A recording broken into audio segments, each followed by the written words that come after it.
c'est un des trois fils conducteurs qui est au cœur de criminels. Le premier, ce sont les femmes qui sont liées au crime, soit qui vont les commettre ou être témoins. Il y a différents types de délits. Le deuxième, c'est les lieux. Et le troisième fil conducteur, c'est le fameux calendrier Sélène. Donc, normalement, dans la plupart des années, on va retrouver 12 pleines lunes.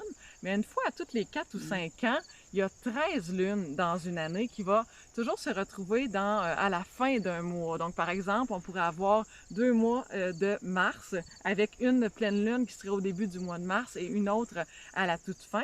Et cette lune-là, comme elle sort du cadre du 12, qui est comme une sorte de chiffre lisse et rond, avec tout ce qu'on sait, ce qu'implique la symbolique du 12, bien, cette 13e lune-là, puis là, le 13, lui, est plutôt associé au vendredi 13, au suspense, au malheur ou au tueur à la hache.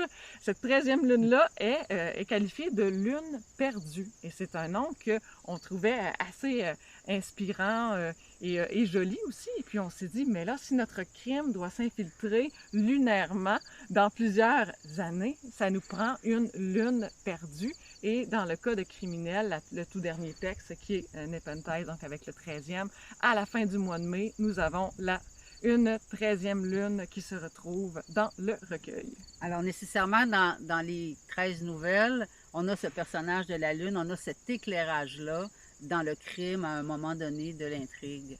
Ce qui est intéressant aussi, c'est une espèce de défi qu'on s'est donné et ça fonctionne assez bien et de manière surprenante parfois, là. Oui, et on a voulu que ce soit pas toujours des pleines lunes. Donc, on a des croissants lunaires, des demi-lunes, mais parfois c'est subtil, ça peut se retrouver dans le lexique parce que c'est pas, on voulait pas avoir une approche loup-garou, là. Alors, c'est la pleine lune constamment dans le recueil, non.